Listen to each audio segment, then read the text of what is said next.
그래서 이야기하세요. 이번에 가니까 리모하고 재건축이 또 싸우고 있어요. 그러니까 그렇구나. 괜히 이거를 이제 리모로 가고 있었는데 네네. 재건축을 지정해줘 버리니까 아. 리모였던데 이제 반대파가 생겨버린 거죠. 그렇죠.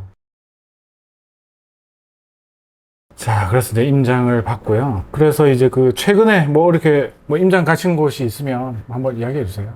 최근은 안양이었고요. 안양 가셨어요? 예, 평촌의 선도지구는 과연 어떤가라는 걸 봤고 그 전에는 분당을 갔었거든요. 분당은 진짜로 핫하고 핫하고. 이제 거기는 사업성이 나오면서 동의도 많고 그다음에 통합 재건축이라는 그런 의지가 강해서 아 거기는 솔직히 플랜카드부터가 다르거든요. 걸린 것도 다르고 근데 과연 안양은 어떤가 그래서 둘러봤는데 확실히 거기보다는 좀 분위기가 덜하죠. 왜 그러냐면 용적률부터가 거기 분당은 한 평균 180이지 않습니까? 그러면 250, 300 되면 충분히 사업성이 나오고 그리고 무엇보다 사업성이 나올 수 있는 가격대가 되기 때문에 그렇죠. 또 그래서- 분당 자체가 또 땅값도 비싸니까 네, 그래서- 사업성이 좋잖아요. 그죠? 그래서 나머지 도시들은 제가 좀 의문인 게 평촌 같은 경우도 거의 200%를 썼거든요. 그렇게 되면 솔직히 사업성이 그렇게 나오진 않습니다. 그래서 리모델링으로 많이 갔던 거고 리모는 항상 좀 애매하잖아, 뭔가. 예. 그래서 이야기하세요. 이번에 가니까 리모하고 재건축이 또 싸우고 있어요. 그러니까 그렇구나. 괜히 이거를 이제 리모로 가고 있었는데 네네. 재건축을 지정해줘 버리니까 아. 리모였던데 이제 반대파가 생겨버린 거죠. 그렇죠. 국가에서 이렇게 해주는데 네, 지금 그래서- 이러고 있을 때가 아니다. 지금이라도 바꿔야 된다 해서 막 말 나오고 이제 플랜카드로서 여러 가지 부분들이 이제 저는 그걸 감안하고 아 여기 하면 안 되겠구나. 오래 걸리겠구나. 예, 예, 그렇죠. 어차피 이건 속도니까, 그죠? 네, 그래서 그 부분들을 제외하고 이제 그 중에서 선도지구 구역을 정해줬는데 과연 이 중에서 통합 재건축으로 해야 되는데 거기서 동의율이 60점이지 않습니까? 그러면 그 부분에 대해서 과연 누가 될 것이냐 아니면 사업성이 되는 곳이 어디냐 그 부분이 가장 큰 거죠. 통합해서 점수가 높아서 줬는데 사업성이 안 나와 버리면 추후에 이분들이 되게 애매해지잖아요. 그게 갑자기 내 돈 4, 5억을 넣어야 된다. 그러니까.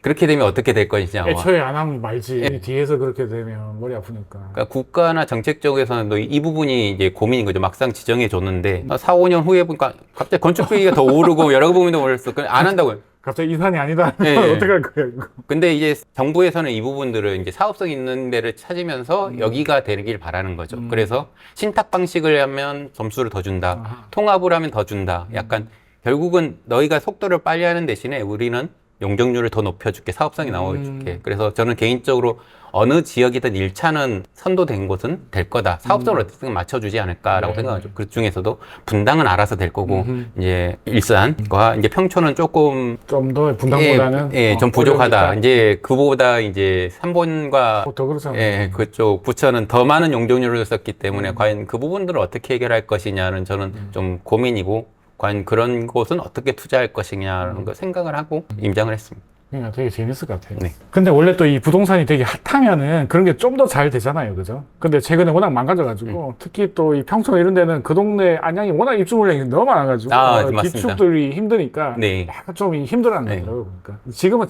살짝 네. 좋아하신 것 같긴 한데 그러니까 올해 입주만 해도 거의 만 세대 정도 많더라고요. 되거든요. 그래서 안양이 많아. 둘러보면서 아 지금은 전세 사시는 분이 짱이겠다. 맞아. 여기서 RR 좋게 아주 싸게 들어가 싶다. 입주장소에서 싸게 사고 그런데 이분은 이제 준비해야지. 이제 얼마 안 남았잖아요. 예. 곧 이제 입주 마무리되면 지금 분위기가 심상치 않기 때문에 예. 그래서 지금 이사를 하셔서 2년 살고 다시 또 새 아파트 오픈했는데 2년 살고 4년 살면 한 6년 정도는 살고 있는데 그 중간에 이제 RR이 나오는 좋은 곳에 RR 나오면 한번 베팅해보는 것도 그렇지. 좋지 해야 될것 않을까라고 같아요. 저는 맞습니다. 저도 비슷하게 생각해요. 계속 전세만 살고 집에 안 오르면 그게 베스트인데 네, 그렇죠. 지금 느낌이 좀 심상치 않아가지고 이제 수도권이. 네, 그렇습니다. 네, 알겠습니다. 그러면 이제 추가적으로 이래서 내가 갔던 동네가 예를 들어 분당이다. 네. 서현동에 갔더니 느낌 너무 좋아. 네. 이제 좀 사고 싶은 생각이 들잖아요. 그 다음 스텝은 뭐가 될까요? 이제 본인이 이제 거기 안에서도 금액대가 다르고 서현동에서도 다 어찌 보면 저희 순서대로 완전, 있지 다 않습니까? 다르잖아. 네. 거기서 이제 투자 목적으로 갈 것인지 그냥 내가 진짜로 내 편한 실거주로서 이제 마음 편한 거로 갈 것인지. 근데 일단 실거주의 개념으로 네, 봤을 네. 때는 실거주에서도 이제 거기 안에서도 내가 마음에 드는 게 있기 때문에 그쪽으로 갈지 단 이자를 감당할 수 있을. 그렇죠. 예. 일단 이자도 돼. 네, 그러면 이제 거기서 가장 베스트인 곳으로 가시라고 말씀드리죠. 그렇죠. 자기가 감당할 수 있는 것 중에서도 이왕이면 베스트로 가서 네. 오케이 알겠습니다.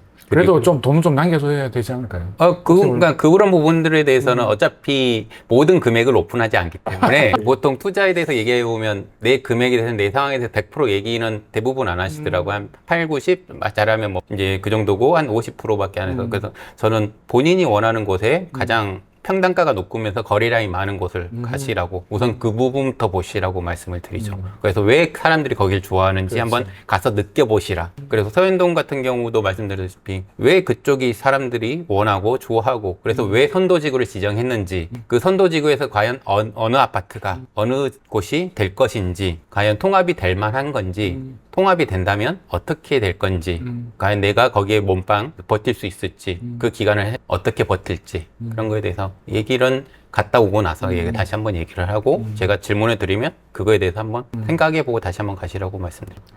잘 들었습니다.